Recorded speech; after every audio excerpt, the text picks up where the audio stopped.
up the Rio Negro, the Black River. Mm-hmm. And on our way back, we saw we weren't going to make it all the way home before dark. And this was in an airplane?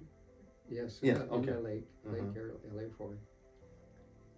And so on the way up, we had spotted this one beach out in the middle of the river. The river is wide, probably 10, 15 miles wide. But there was this one little island out there. They had a big long beach and then jungle along one side. We thought, man, that'd be a great place to spend the night. We could hang our hammocks in the jungle there, and there's beach to walk on, and firewood to make a campfire and so on. So we thought, we'll stop here. So we stopped. I put the wheels down after we were landed in the water, taxied up onto the beach, one of my favorite things that way. And we hung up our hammocks and made a fire and got our supper ready. After supper, it was a full moon, and we decided we'd just go for a little walk. So we started walking up the beach a ways, and turtles were coming up and laying their eggs. And so we would uncover the eggs, count how many, and put them back in and cover them over. And we were going along, entertaining ourselves that way, and one of the co-porters decided he needed to go back to the airplane for something. He went back, and then on the way back, he called to us. He said, there's a jaguar on this island, and his footprints are in our footprints. We hadn't seen them. We hadn't seen him. So at that time, I had a little survival rifle, 22 rifle. The barrel goes in the stock and so on. So we pulled it out, tried firing a few shots, but all I had in there was birdshot. It didn't make hardly any noise. You clap your hands. Yeah. So then we ran back to camp, ripped our hammocks out of the trees, threw them in, piled in on top, and took off in the middle of the night. We weren't going to try to sleep there with jaguars. And so we went up. We didn't dare go back down to Manaus because you're not allowed to fly single engine at night down there. So we circled around to see where we could possibly go. And on a little lake off to the side, we saw one lamp. I thought, well, there's people there. So we circled around to see how we could get down to that house. No, this is at night. At night, in the moonlight. Now, hold on. This is fascinating because I know this about an amphib. One of the biggest problems you have flying and landing on water is you lose all depth perception during the day, and that's when most people. And so you're taking off, one thing, but you're gonna land on the lake at night. Yeah. And is your depth perception better at night? Nope. All right. What I was afraid of more than that was that there would be stumps and things out there that we couldn't see. Oh my goodness. And so we circled around until we found where that lake had a little outlet into the river. So we came down to the river. At night, what we do, we just jack the nose up a little bit. Descent rate. Set the airspeed, and then just gently come down. We did have reference of trees, so we had some reference. We came down till we hit the water and chopped throttle. And then we went back up that little stream and slowly across the lake, came up to the house, and Grandma came to the door. No. She says, what's going on, boys? We asked her, are there any jaguars around here? We hear them all over. She said, yeah, there's plenty of jaguars around here. Well, Grandma, could we come sleep in your house tonight? Why, sure, come on up. So we went in and hung our hammocks in her house. And after a little bit, her husband came in. He'd been out fishing, saw the airplane come down. And so he came to see what was going on. And so we spent the night there. Had a good night then. Had a good night, slept in the little house. with and company. Next day we shoved off and went on down to Manaus. Wow. So we are sitting here with Elder Daniel Walter, and we've actually been looking for Elder Walter, Pastor Daniel Walter, for many years, and we have found you. Some years ago, when I first became president back in 2011, I came across this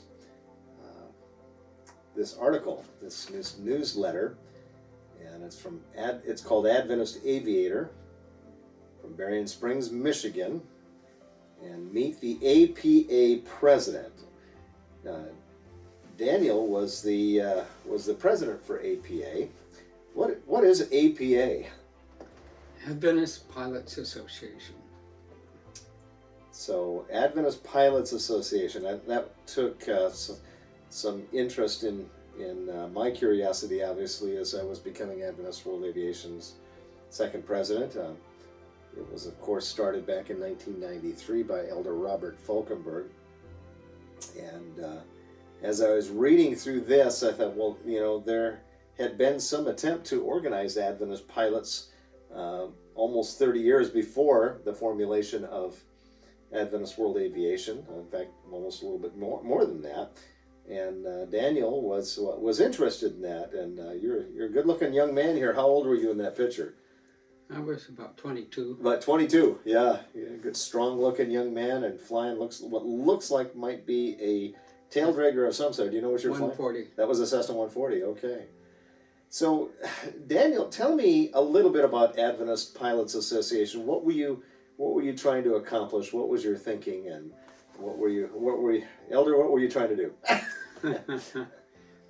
Well, ever since I was very young, around 10, 12 years old, my parents were missionaries in Monument Valley, and it was 103 miles of tortuous road. It took them 4 to 10 hours to negotiate it. When we had patients needed to get to the hospital, that was their only route. But there was an Adventist miner. They were opening up for uranium in those days, and he had a beach bonanza he kept out there. So when we got in real tights, needed to transport somebody, those VTLs, or VTL, he would take our patients down to Tuba City. I say 103 miles of dirt road, but he flew it in just a few minutes. Mm-hmm. And I began to see that there were some big possibilities of having aviation in the mission field and in denominational service. And so with that, I learned to fly at Thunderbird Academy. Oh. I was one of the first ones through that program. And now, Thunderbird Adventist Academy, that was the old Army Air Corps base years ago? That was the old Army training base there. Mm-hmm. And they started the aviation program to make use of all the land, which was a requirement by the government since they picked it up from government property. And we started out with a Piper J3, and one of the pastors had been an instructor, contract instructor for World War II training pilots. And so they called him to be the Bible teacher and flight instructor. And then they called another one, Mr. Bailey, to be the mechanic. Well, the program took off. I was the first one to get soloed, second one to get a private, first one on commercial and flight instructor. And then I instructed there for my senior year. We were thinking we really wanted to make a statement, General Conference and Adventists in general, that there were pilots. Aviation was something practical. It was not just a rich boy's plaything. And we wanted to have the Fellowship and Association of Adventist Pilots together. So we organized some fly-ins and printed this paper, and several others came out in succession. And we sent it like here It shows we had about 300 on our first Yeah, response. I'm reading the first line that says 300 pilots respond to airman's notice. Mhm. And the first paragraph reads in part, it says, approximately 300 pilots from coast to coast responded to a recent request for information for an Adventist pilots directory. The notice appeared in 8 of 10 union conferences papers in North America. Pilots living in North America and the Pacific Unions have not yet been contacted through their union papers, but it is hope that by the time the first issue of Adventist Aviator is published, it will appear in their papers. So you were on an aggressive interest to find other pilots in the Adventist Church. Yes. And so prior to even the rest of them, I'm assuming you eventually did reach out to the other unions, and We did. and what was the response to that? Was there a because you had 300 first time out of the chute before even that. So do you remember what their response was after that? Well, first of all, we sent it out just to the Michigan conference. Right. And we found there were about 15 or 20 pilots in the Michigan conference. And then we expanded to the union and then to the other unions. And I don't remember what the numbers were at the end, but it turned out there were several hundred Wow. pilots at that time. Sister White tells us that we should use any and every means possible to reach the world, and so aviation makes it possible for sure to reach those that we wouldn't normally be able to reach under normal circumstances. You know, it's been said that there are some 8 billion people on planet Earth.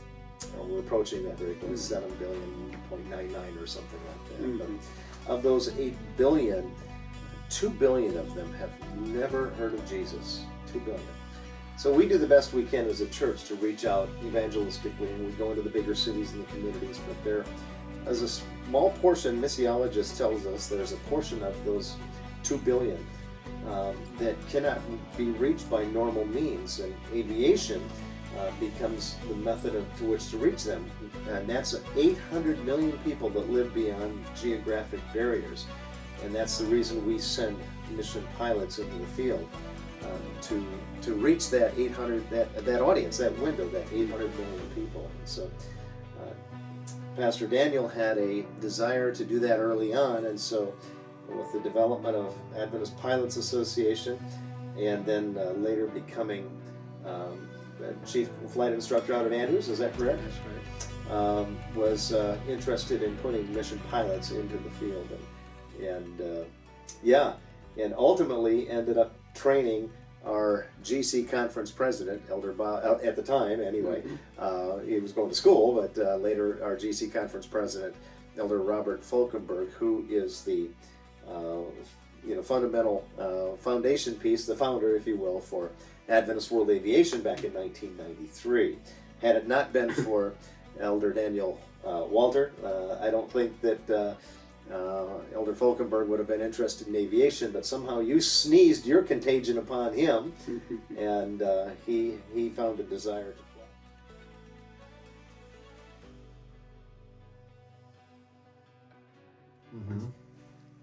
Here in the States, when you get pilot training, advanced training, it's usually in flying instruments. That's very important.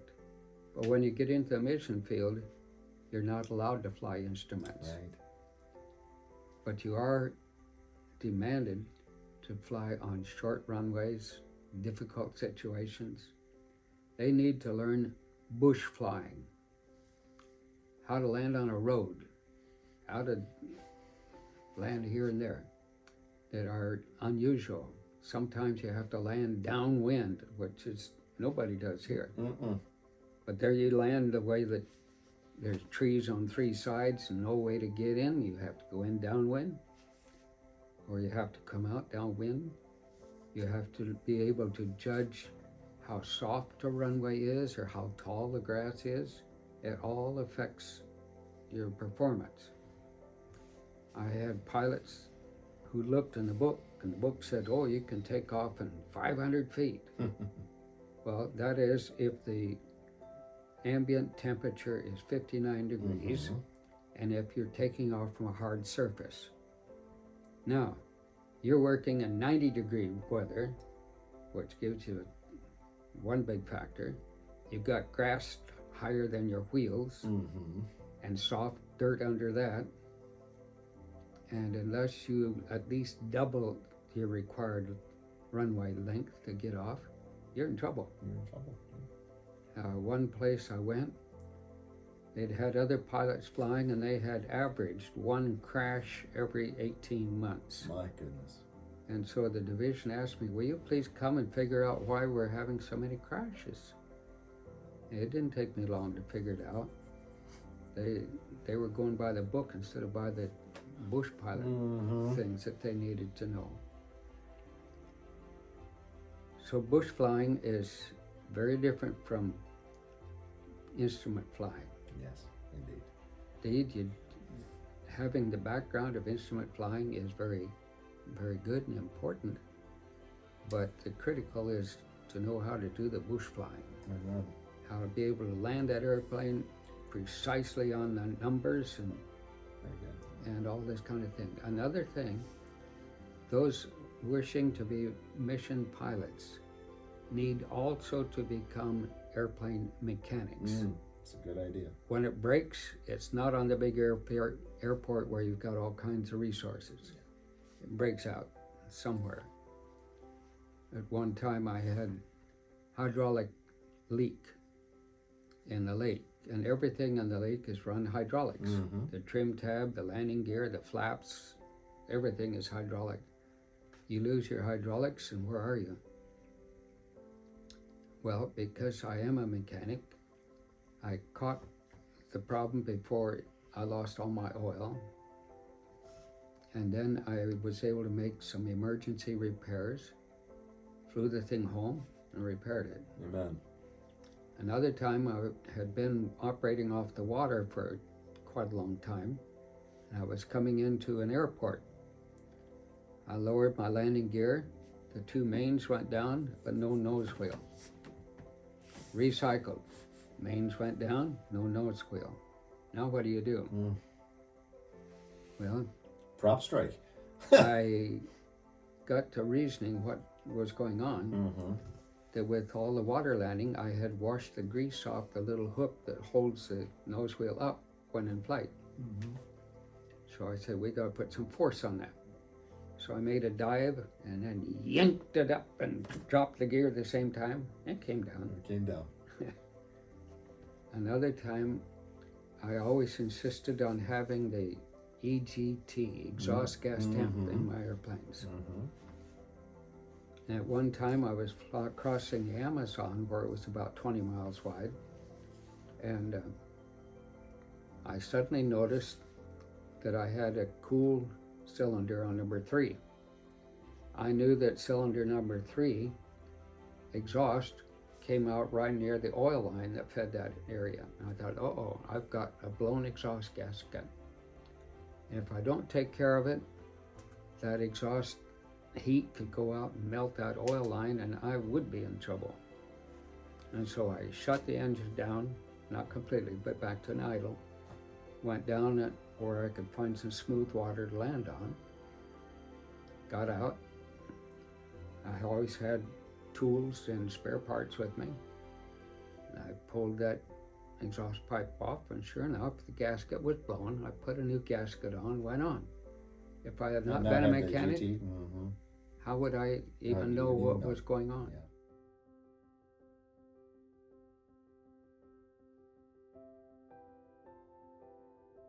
So I think it's interesting. We get a lot of firsts here with Elder Dan Walter.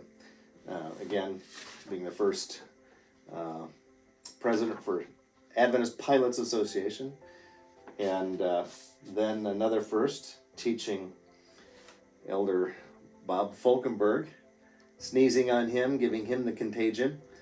And I don't know, where you fit in the picture with Dick Hobenick becoming a commercial pilot, but his family, there's a lot of them involved in aviation, but you had connection with his family, and of course, he is predominantly responsible for my heavy interest in aviation. I've always had an interest in it, in aviation. but that kind of carried the torch on forward, and then to find out you have a connection with the Covenant as well. So I had a connection. I was good friends with Elder Falkenborg for many years. I worked with him in what used to be called global evangelism when he was just right after the JC president. We had a relationship with him before, but became intimately involved with him in evangelism then, and then later on, of course, with Aviation, he and I had a lot in common there, so we talked about that. And then, of course, the Covenant really sneezed on me as well. And all these connections, I think, this triangulation of connection is really interesting to me. That you and I have these common folks that we worked with at some level in our lives, and here we are meeting. I had never met you before, Right. and as I said before, I'd seen your picture, and my mind wondered, I wonder where this fella Dan is. I had no idea. And then one day he shows up at our doorstep here at Adventist World Aviation, and I am just so happy. I couldn't be happier that I've had a chance to meet you and be with you. I feel very honored that you've been here. Now, you've been working with us here just short of a month, helping Kyle and helping us here in the office do worship. He's preached in my church, and I pastor a little church here in Wilson, and you've preached in my church a couple of times, and I appreciate that. Told children's stories and have told stories here and kept us entertained at the office here with your history and your stories. And it's been quite an experience here working in the hangar. I know you've done some archaeological research out there. Yes. Yeah. Digging and opening up things, but you even survived some danger that none of us has experienced here. And I thought that was, I puzzle over, I still am puzzling over the danger that you were under, to be under the gun, if you will, in a reality sort of a way. You survived gunfire while you were here. Who would expect? You have been staying at one of our church members' home, and this is no small thing. The member is no small member in one sense. I mean, he's like everybody else, but he lives in a nice neighborhood. He's a physician that lives in a very nice neighborhood, and he had this apartment that he has for his family that he put you up in. It's empty when his other visiting family members aren't there to come. He put you up, so very safe neighborhood. But yet, tell us, something happened there. Tell us what happened there. I was sleeping peacefully in the upstairs bedroom when at 11:20 in the evening, Sunday evening, I heard this horrible bang right by my ear.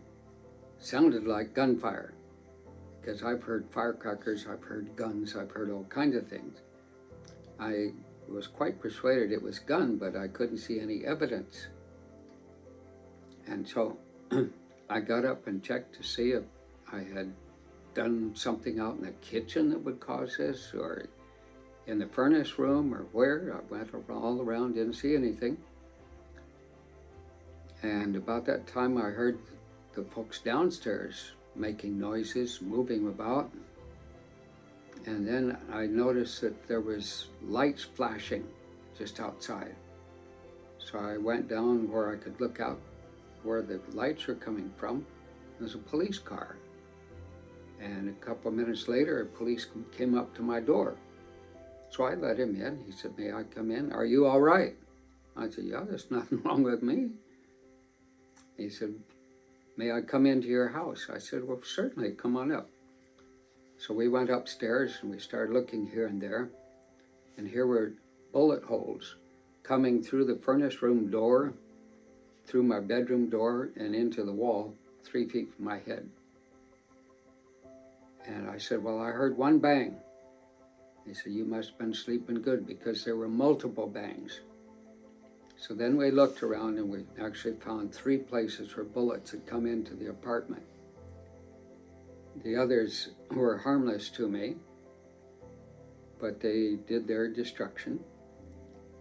It took me quite a while to smooth things up, and this last Sunday I spent my whole day just patching all the holes. But folks asked, "Weren't you afraid or something?" I said, "No, I have a good guardian angel. He's taken care of me before." And so for me, it was almost a continuation of our situation when we were in Cambodia. We were there during Civil War, and to go to bed at night with bombs and rockets and stuff was just, that was what we stuck by.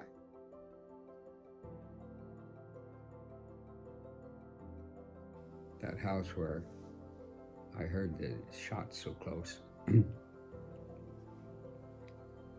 We started a little Sabbath school in there and invited the neighbors and friends to come. And we got quite a group in that little living room, I suppose 30, 40 people. And there had been one little neighbor girl from about 3 or 4 doors down. Her name was Tepe. Tepe's mother was a Christian of some kind. Her father was Buddhist. But Tepe would come around our house constantly asking, "Tell me a story about Jesus. I like to hear about Jesus." And so they would, from this room, there were 4 families there. This family would tell her a Bible story. Then this one, then this one, then this one, and she kept making the rounds.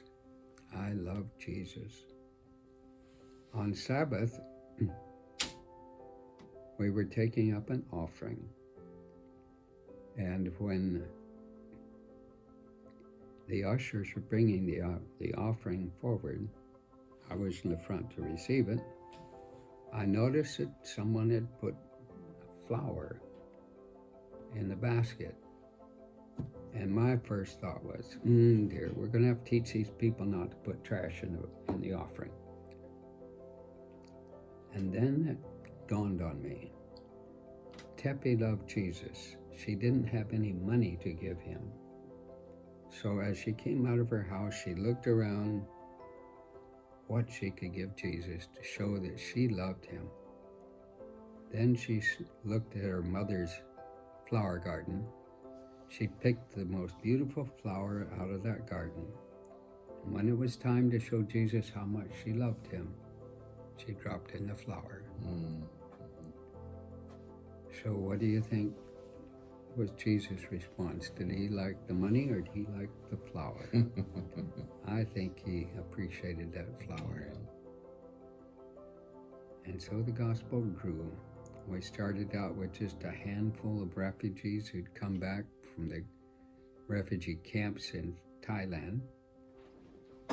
I was there for 5 years, and when I left, we had 1,500 baptized members, 65 churches running, and a church school, all in 5 years in a Buddhist country with communist government and war going on.